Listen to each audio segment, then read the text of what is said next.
replete with chargers everywhere. We could have shot for Erie, but it was right on the money. The GOM was saying pretty much the same distance, so we opted for this one, Fredonia.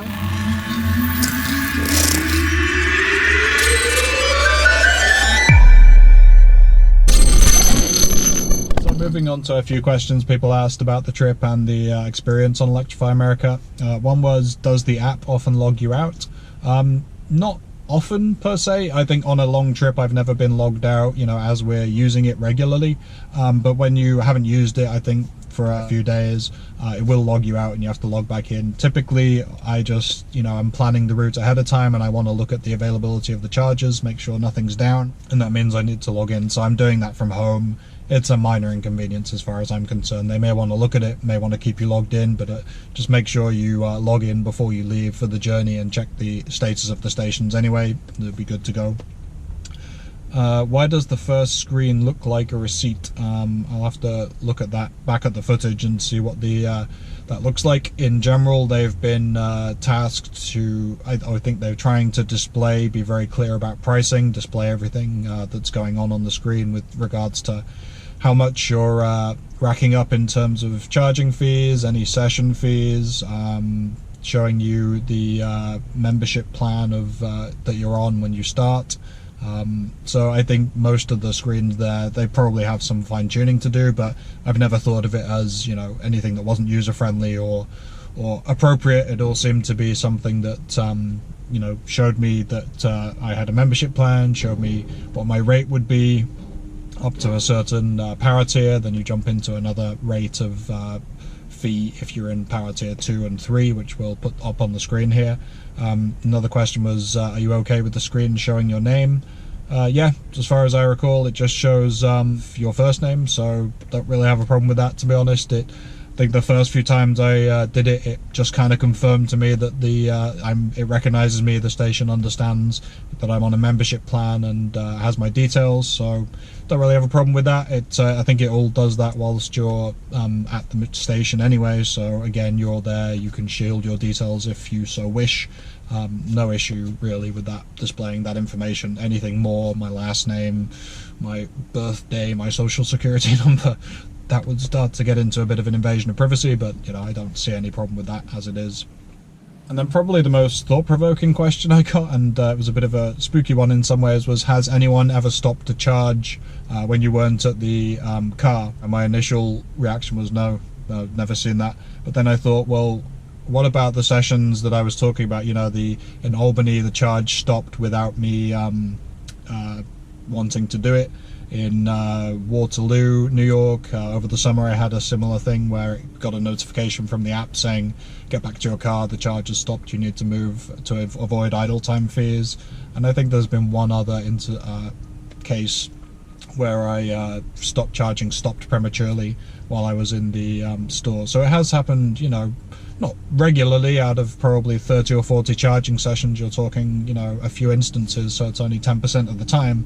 But it did make me, that question made me stop and think, well, I'd just put it down to stationary, you know, the software glitching and cutting me off from the charge, or something not being quite right about it and it triggering some safety protocol, whether it was high temperature or something else. I don't have any video evidence of those things. I'm not, you know, we don't have sentry mode, we're not monitoring the car with a dash cam in our case, so it's, you know, potentially, yeah, someone could have stopped that charge. But I have trouble just knowing what I know, and having sat in the car and watched people, and at this site actually you can watch you can sit and have your lunch over the EVgo chargers.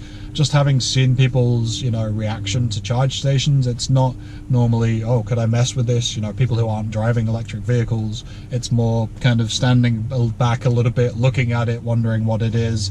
People don't tend to go up and monkey about with buttons on the station itself unless they actually want to start a charge or are trying to get information about it for their electric vehicle. So I don't think so, but I cannot categorically say no. Thanks for asking that. It was Brad Campbell on Twitter. So thanks, Brad. That was an interesting one, and I will probably put that into use for a future video topic. But to the best of my knowledge, no, and fingers crossed people are better than So, main areas for Electrify America to improve. Well, I wrote a piece for Talk News on the 3 main areas that I think they should focus on. The one that I really think just needs to be addressed, because it seems like it should be something to fix quite simply, is the case of pricing tiers, and specifically for Hyundai Kona electric and Kia Niro EV drivers. Hyundai and Kia models can typically charge around that 75 kilowatt rate. Their theoretical max is a little bit above it, and the vehicle communicates to the charge station that it's capable of receiving that rate, and it's above the price tier 1 pricing, so they get lumped into the second tier of pricing, even though the product that they receive, the energy power level of what's delivered, is more like, the average works out to be about 50-60 kilowatts over a session, depending on how long you stay. But they don't typically see that 75 kilowatts or above, and most of the session they get is spent below that 75 kilowatts. So they're not getting the power level that they're paying for, and as a result, their charge sessions are something like 2 or 3 times more expensive, depending on the time of year and the conditions of the charger. There weren't too many of them on the roads when the app came out, but now that we're getting more and more of them, I'll put some screenshots up. There's some pretty angry Plugshare feedback, and some drivers who are commenting on the original article I wrote on this topic, not happy. They feel like it's price gouging, like they're being unfairly billed, and that no one's listening to their complaints properly. And they're aware of it, they're addressing it apparently, so that gives hope. But I think a timeline, some kind of statement from either the manufacturers or Electrify America, or preferably both, would go some way to saying, look, we know there's a problem here, we're going to make it right. So the second issue I think we need to fix with Electrify America in 2020 is the payment software, the card readers. I think it's Nyax, the manufacturer of those. But before the app came along, it was definitely a little bit, aside from the extortionate price level, which I'm glad we got rid of, it was sketchy whether you would get your card to recognized on those, and people continue to have problems, whether it's the near field communication for their phones and paying through Apple or Google Pay, or the just putting a card in and taking it out. The biggest way to avoid the challenges there is just get the app, get on a membership plan, and like I said earlier, you immediately cut your price down. If you're going on a road trip and using Electrify America more than a couple of times, it's well worth it, and you can cancel after that trip if you're not going to use it again for months. If you can't, for whatever reason, those payment systems can be a bit clunky. It's not necessarily going to take your card. There are sometimes hold fees on them of like up to $50, and if you have to start a session multiple times, that's going to be a pain in the backside. So strategy is to make it very convenient and easy to pay however you want, and card readers will probably be a part of that for the foreseeable future. So although it's kind of going the way of an antiquated technology, it's the way people most understand compared to paying for gas. My third and final fix for Electrify America's to-do list in 2020 is all my opinion, obviously. You may have different takeaways, you may think they're much less reliable than I think, you may think they're flawless, but these are the things from personal experience and the check-ins that I've read on Plugshare that I would communicate.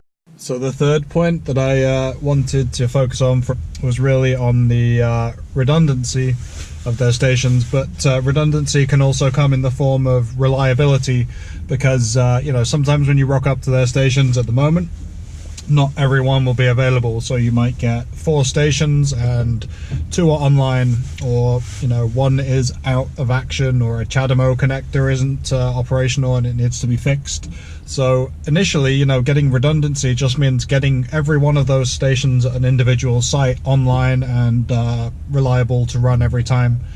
So that is one thing to focus on, but also redundancy through extra sites, so that when you have it's full, as we get more and more electric vehicles on the road, the next site along the road is not 100 or 120 miles, it's maybe 50, 60 miles or even less, so that you can have that cascade effect of, if one is too busy, people can roll through and get to the next one. At the moment, we're typically rolling up to a charge station and at most seeing one other car charging. It's not that regular to see you know, multiple stations full, and I've certainly never had to come away from a Electrify America site to or wait for a charge. The potential issue is that we need more sites along these routes. You know, it's there are some places where if you pull in and there are more EVs on the road, or they're iced, or they're, you know, a station is unavailable, then we need to be able to have another place to go and do that, to roll through and charge somewhere else.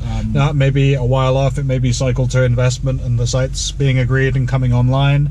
But, you know, there's 2 stages of it really. First and foremost, get the current stations that are already operational more reliable in terms of uptime, and make sure that's as close to, you know, 99.9% uptime as you can get.